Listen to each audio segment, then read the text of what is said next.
guys, it's soon July. That means that I have to start prepping for ArtFight 2026. I'm so excited. And if you do not know what ArtFight is, I'm not gonna bore you with that. I know there are so many people who always explain this before they start their preparation, so I'm not gonna bore you with that. You probably know what it is since you clicked on this video. If not, there are other videos out there explaining this. Anyways, ArtFight 2026, guys. This year, it's my third year competing, I think. Yes, possibly, maybe. And this year, it's actually 3 teams. And when I saw that, I was so shocked. Like, this is gonna be so fun. Anyways, I chose Team Tragedy. And it's not because I don't really watch a lot of tragedy films. I really don't. I quite like comedy, actually, but you know, the beautiful blue colour, it spoke to me, and lots of my characters have quite sad backstories. I mean, if your characters don't have sad backstories, I don't understand what strange universe you're from, but you know, I respect you if you don't have sad characters. I really do. Anyways, I started my preparation off by updating my profile.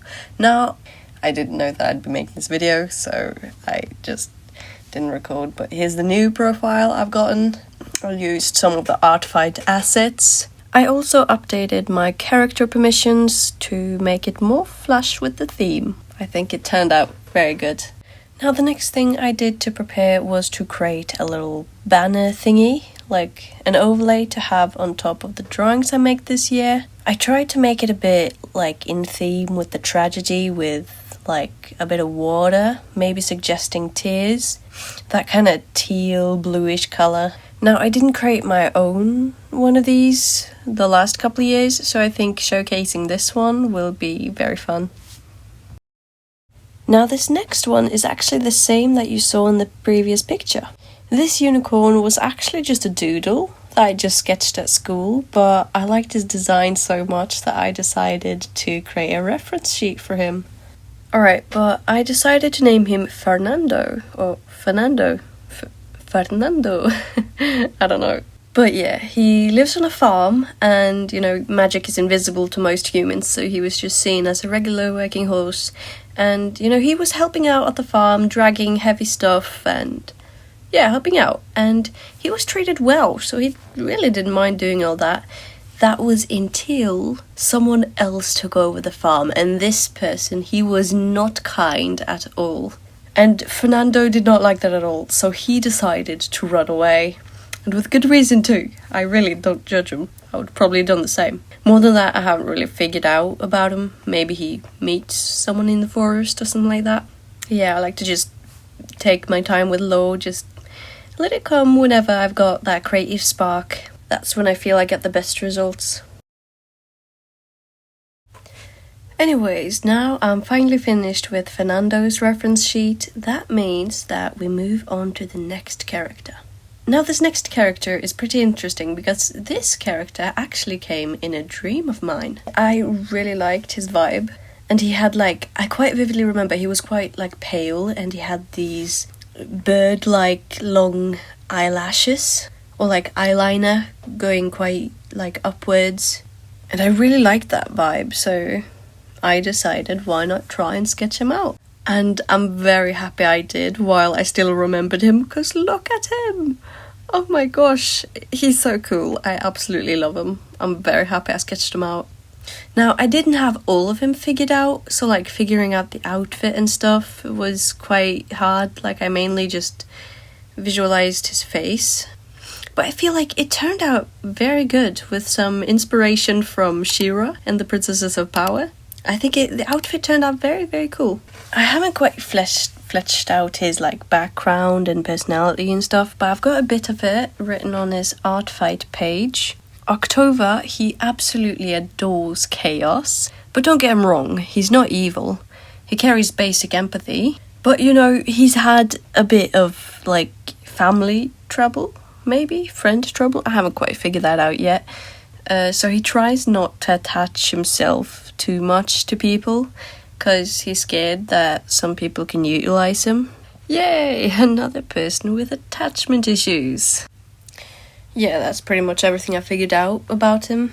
But yeah, all these characters I'm drawing right now are going to be up on my ArtFight profile. So if you're interested in drawing any of them, then, wink wink, it's in my description. And there we go, I officially finished October's reference sheet, and oh my gosh, I absolutely adore him. And now we're going to move on to quite an interesting trio. Now this is a Cerberus. It's basically like a 3-headed dog. And this design is actually basically just my pet in Adopt Me.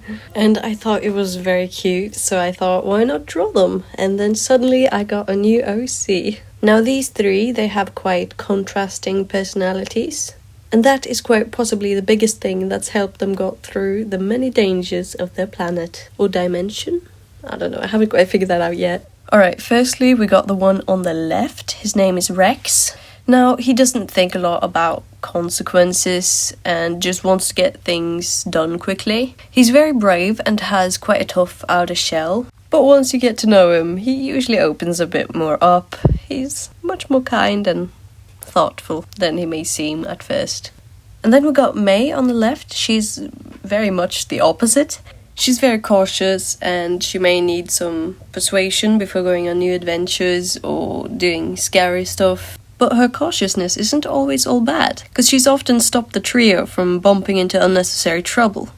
For example, if Rex sees a big bear or something like that and says, hey, let's go over there and take that bear down, And then May's like, no, we can't do that, we just some pups, let's back up here.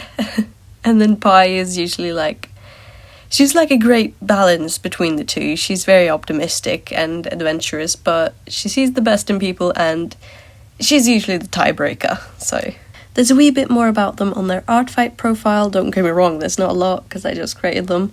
But, I think they have potential to be quite a good story. And there we go, another reference sheet finished. Now, moving a little bit away from the references, I wanted to create like these cute little banners to have to decorate their profiles. Now, I didn't really record the process and I couldn't find any speed paints, so I've just taken a picture of the different stages and here's how it looks on the profile. I think it looked very good in the end. I also made one for my OC Cherry. I think this one turned out very cute as well. I'm planning on making more, but I don't think I have a lot of time because ArtFight literally starts tomorrow. So I think that I'm not going to create any more this year, but I'll probably create a bit more next year. Also, does anybody know why when I export Procreate Dreams files into a animated PNG, the color changes a bit? Like, it becomes a bit like red? Because I've been struggling with that. Alright, and there you have it. I have prepared myself for ArtFight. I'm now ready to enter the battlefield. I'll link my ArtFight down below if you want to attack me or just look at my characters. And who knows, maybe I'll attack back. I won't be available the first couple days though, because I'm leaving tomorrow to perform for theatre. So I'll be gone for a couple days, but I'll be back after that. And then I will get to attack as many people as I can, while still keeping my sanity and still having free time to do other stuff. Because my priority this year is to have fun. And you should too. Thank you so much for watching and I'll see you guys in the next one.